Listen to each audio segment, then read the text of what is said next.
Oh hey, welcome back. After weeks of training, you're finally ready to sit down and actually beat an Easter egg in Black Ops 3. I want you to think about what perks you'd be running on that Easter egg attempt run. What if I told you that I could guess them? In fact, I can break it down into 3 tiers. The absolutely need tier, containing Juggernog and Quick Revive if you're solo.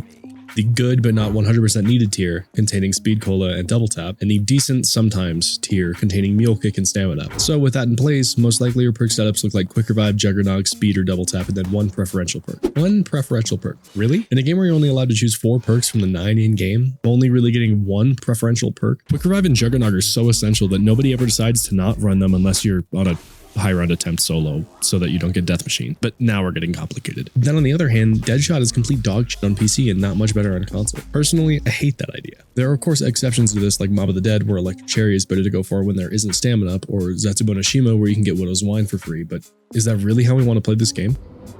In walks Black Ops 4. Okay, I know. Everyone hates this game for whatever reason, but hear me out. Black Ops 4 took all of the perks that we defaulted on in every single game and implemented them from the start of the game. There's no Jug, Speed Cola, Double Tap, or Quick Revive. Initially, yeah, this sounds terrifying, but when you really think about it, now your 1 preferential perk slot has just opened up to 4. All of the perks in this game can be switched out in any playthrough, allowing you to actually build a character for whatever you're trying to accomplish. I think this is a much better system. Instead of requiring perk slots, Black Ops 4 instead gives you a higher health pool to start, replacing Jug, extra revives on solo, replacing a revive, faster reload when you have all 4 perks, replacing Speed Cola, and the ability to increase your weapon's damage in the form of double, triple, and quadruple pack-a-punching and replacing Double Tap. Stamina, Quick Revive, and Mule Kick are all still perks in this game, but they're given increased utility and the opportunity for a modifier trait. Black Ops 4 adds a whopping 14 extra perks, which again, sounds terrifying. More perks usually equates to more perk locations, but instead they've made 4 perk locations where you can change out the perk that you purchased from the machine before the match starts. This translates directly to less perk machines and less clutter on the map, more meaningful perk machine placement, and a better character building system. Character building seems to be really important in this game, down to optimizing what specialist you're pairing with what perks and what attachments to run with what grenade and so on and so forth. I feel like with this system you're rewarded for caring more about how you play the game, and you can actually have a lot more control over the RNG that is the entirety of Call of Duty Zombies. Now, we've talked a lot about what the perks mean for the game, but what are these perks even?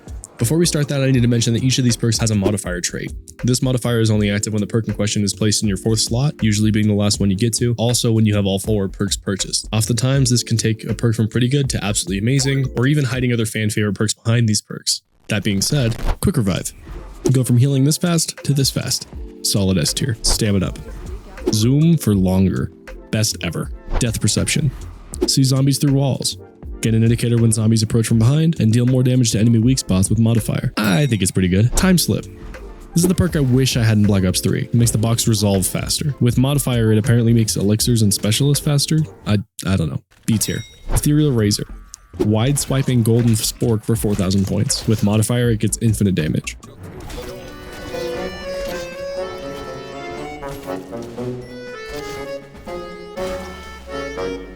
A tier. Blood Wolf Bite.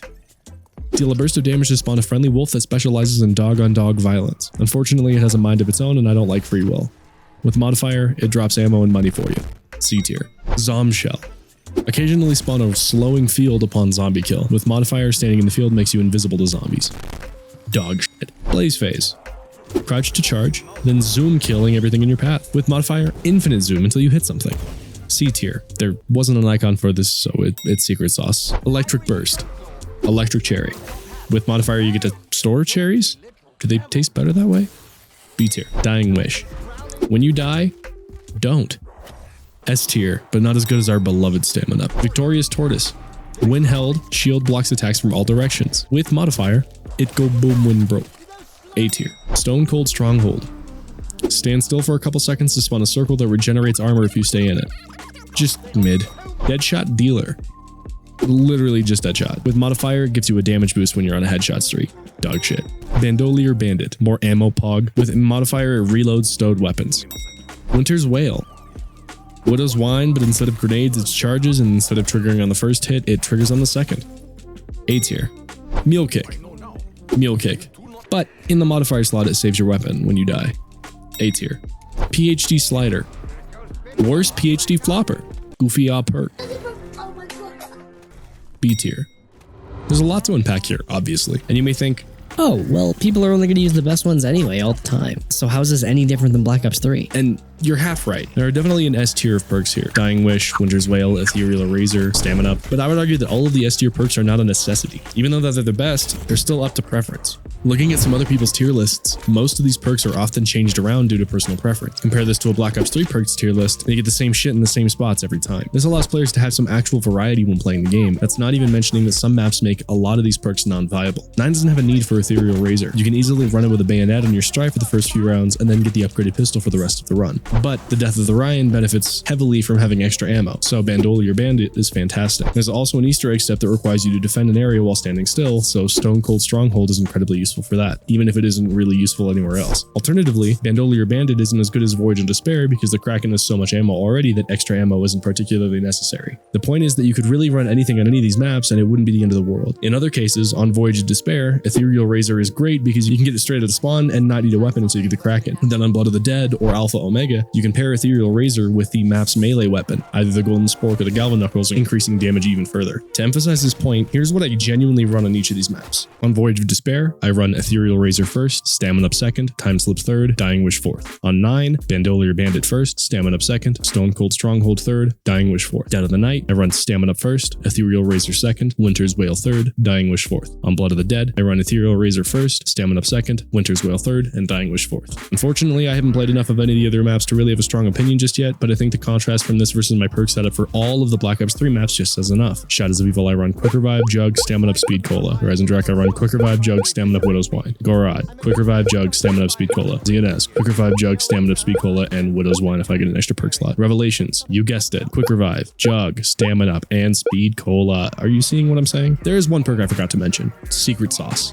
It's the only perk in the history of Call of Duty Zombies that gives you a random perk once you purchase it. This adds a whole other way to play this game. Sure, there have been random Wonder Fizz challenges in Black Ops 3 to randomize your perks, but in this version of the same challenge, it feels a lot more permanent in terms of what perks you're stuck with each attempt. There are so many different ways to play Black Ops 4 Zombies, and I feel like people have just completely ignored them because they're not the same exact thing we've already gotten from Black Ops 2 or 3. Now, I want to quickly mention the elephant in the room. Perkaholic. Well, Perkaholic is absolutely busted if you get all 14 new perks and 3 existing perks, right? Well, unfortunately, they've completely bonked the Gobblegum system from Black Ops 3, and now Perkaholic is horrible, needing good RNG to get a good set of perks. You only get 4 perks on top of your 4 chosen perks, and since there are a good amount of bad perks, it's just not as worth it. It's definitely off topic, but the elixir system is also so bad that they made Alchemical Antithesis a legendary. Enough said. The Black Ops 4 perk system replaces what was a poorly made system with poor balancing, allowing you to run perks because you think they might be interesting instead of running perks because you have no other choice. Unfortunately, the system was met with closed arms because when Black Ops 4 released, there were so many other issues that people just threw this into the pile of bad Black Ops 4 mechanics.